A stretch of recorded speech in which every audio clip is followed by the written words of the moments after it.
Hello, thanks for being in a new video. This time I got my hands on the POCO X6 65G and I'm going to tell you what I like the most and the least after I tried it. So, as always, let me tell you, don't buy the POCO X6 5G without watching this video. Let's consider its launch price, which has been 4,699 pesos. That's more or less about $275, although remember that prices here are not the same as over there and this may vary. But from this moment I can tell you that it is a highly recommended device. However, it has good points and bad points like any mid-range device. Remember that this will be a brief summary of what I like most and least about it, but there is also the full review available in case you want to know it in much more depth.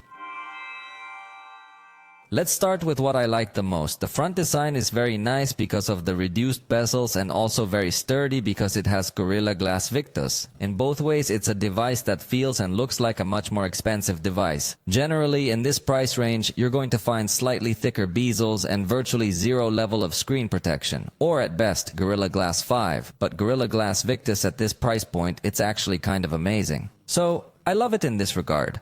Also, it's very slim, lightweight. It's IP54 certified, so it resists splashes, but it still doesn't resist being submerged, although in the price range we can't demand it. But it always gives a good security to have at least some level of special protection. The AMOLED screen is very good, with a very high brightness and a resolution higher than Full HD. It surprises again because in the price range we do not usually see such spectacular screens, but in this case we are in front of a screen at the level of much more expensive devices, usually little. It is always going to surprise in this aspect. In addition, it has stereo sound with equalizer, with headphone jack, and supports the aptX adaptive codec. So in every sense of sound, it seems to be a very elevated experience, and again it's something that most devices of this price are not going to give you. Includes night mode for selfies with good results. Generally, the front-facing camera on all devices tends to be very plain in this price range, and at night that's multiplied. But again, this device is going to give you a result that looks like a much more expensive device, not like this price.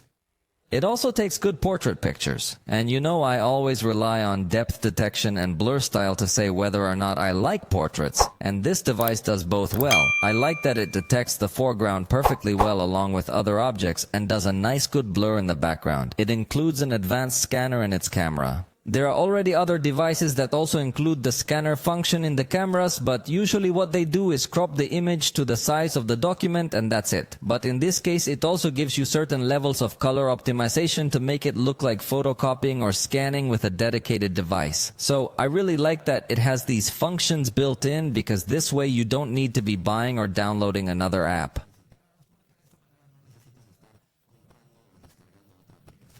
It has zoom inside the sensor 2x to maintain optical quality. This is something that is usually being implemented in high-end or premium mid-range devices, but seeing it in a device of this price again is something very nice because it is about optimizing to the maximum all the resources of this device. And in this case we are talking about its main camera, which has a high-resolution sensor, and if you still don't know how it works, it simply makes a cutout of the central part of this sensor to still retain an optical quality in a 12-megapixel photograph as if you were doing optical zoom 2x. The main camera has the ability to record video in 4K, and that's another feature that's not usually common within its range. Generally, at this price point, most devices have full HD recording, some up to 60 frames per second at best, but this one stands out that it can already record in 4K, and at the software level, it offers 3 years of updates and 4 years of security patches, something that this brand was not offering so far. But from this generation, it seems that they are going to pamper much more their users, that at the software level, several users of Little were slightly disappointed perhaps due to bugs or problems they had in the past. And this I think is a good way to attract them back, offering them a good update policy.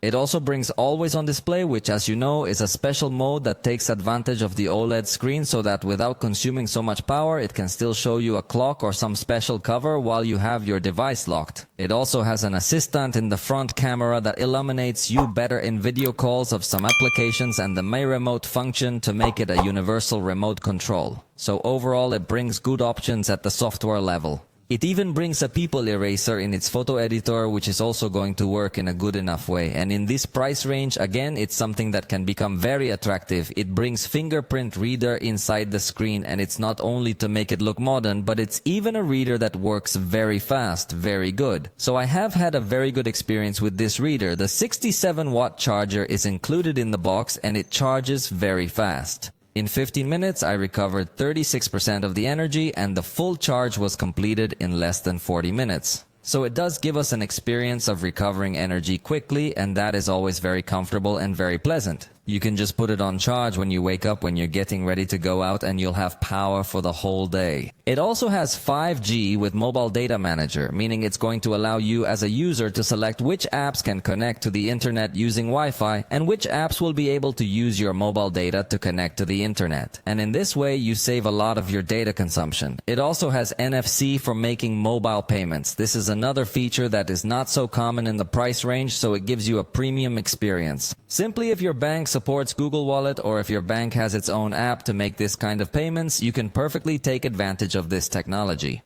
It also projects your screen wirelessly and does it very well. That is, it adds options, for example, to have more privacy and that the wireless projection does not show the notifications you are receiving on your cell phone. Or you can also project with the screen of your cell phone turned off to not consume so much energy. So it offers you good options. The Xiaomi ecosystem you already know is very extensive, so you can connect to this cell phone all kinds of accessories for your home and control them directly from here. For this price, the Snapdragon 7S Gen 2 is very good. This processor has not left such good feelings because it was aimed at much more expensive cell phones, but seeing it present in a device of this price makes the feeling change completely. And for this price, we quite like the performance it can give both in applications and games, and the storage is also excellent. There are options of 256 or 512 gigabytes. So it would be best to get the 512 edition if you want a device that takes a very long time to fill up. So it's highly recommended. But let's go through what I didn't like. The distribution is very short. That is, you can buy it in Xiaomi stores or through online stores, but it is not as easy to get it as other devices that are also available in department stores or phone companies, and it is easier to find them. Here you will have to look a bit harder if you don't buy online. It doesn't come with a micro SD slot, so the internal storage, despite being very good, let's just say it's limited, unlike other devices that, in fact, in the price range, most devices are going to let you expand the storage. The back cover gets very stained by fingers, although this is something that you will avoid if you put a case. So it is not so important at this point, but I mention it in case it is a fact that interests you. The camera doesn't take raw photos, so if you wanted to have this feature for more advanced photo development and feel more professional, unfortunately it's not present here. The 64 megapixel mode doesn't seem that advanced. I've already told you that I've tried other devices with less resolution that give more detail, so despite having a sensor that looks very attractive in this aspect, the 64 megapixel pictures didn't seem that spectacular to me. The ultra-wide camera has a very simple lens that generates a lot of chromatic aberration, so I think in photography you realize that it's not its specialty, but it can compete well. Only if you have as one of your priorities a spectacular camera, maybe you need to invest more money, because at this price it will be difficult to find another device with a much better camera. While you are recording a video, they don't let you turn on the flashlight. This is something that I complain to all devices that prevent it, because it is somewhat annoying to have to stop your video recording to be able to do this action and better illuminate your video. And there are other devices in the price range that do have this option enabled. When recording video, it also doesn't allow you to switch between the main camera and the ultra-wide camera. So you have a more limited zoom range, and again, it's something that other devices in this price range do allow you to do, especially on Huawei, maybe some Galaxy. It's not something that common, but there are competitors that do allow it. The front camera has no stabilization at all when recording video. That is really annoying, especially if you wanted to record vlogs. It is definitely not recommended because the movement becomes very distracting and the result is far from having the necessary quality for you to upload your content. In addition, it does not have Google Smart Lock. This is a feature that is perhaps a little longer to explain, but let me tell you about it. It's going to allow you to register some trusted locations so that while you're within that range of your location, the device isn't constantly locking itself. So it makes the experience easier for you. You just unlock your phone as if it doesn't have any passcode or any pattern. You can also register trusted devices so that connected to a watch or a speaker, it does the same action of automatically unlocking. In this case, it only includes a Xiaomi Smart Unlock that is only compatible with Xiaomi accessories. So if you have a Xiaomi watch or a smart band, yes, you are going to be able to have this action of the device staying unlocked. But Google Smart Lock is more advanced and most Android devices have it. So I can't explain why Xiaomi removed it from this device. It also doesn't have kids mode. So if you are planning to lend your cell phone to a little one, you don't have as many conveniences as you could find, especially in Samsung and Motorola devices.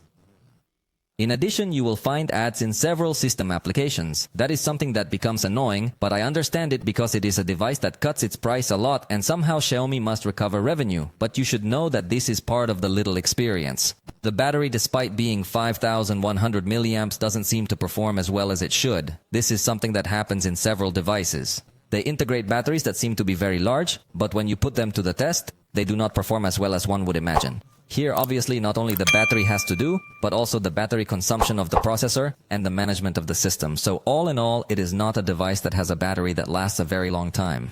It does not have FM radio. That is another feature that could be present in some competitors, and if you find it important that it has FM radio, I would not recommend you to buy this device. And finally, it has a virtual proximity sensor, although that is something also common in low-cost devices. So it could generate some inconsistencies when you're listening to a WhatsApp audio or in some call because the sensor is not enabled just by having something nearby, but these proximity sensors use audio. It's quite strange, but somehow they try to pick up the audio that bounces off your ear, and that way they recognize that the cell phone is close to the ear. That's why some people have some problems with these sensors. But if you already bought it, let me know your experience in the comments. You know that surely there will be people interested in buying this device who will read your opinion and will watch this video, and after that they will make their decision on whether to buy this cell phone or not. So let us know how you have done with it, if you dropped it, if the screen broke, if you dropped it in the water, how are the photos, if you have any bugs, everything, leave it there in the comments. For the moment, we have reached the end of this video.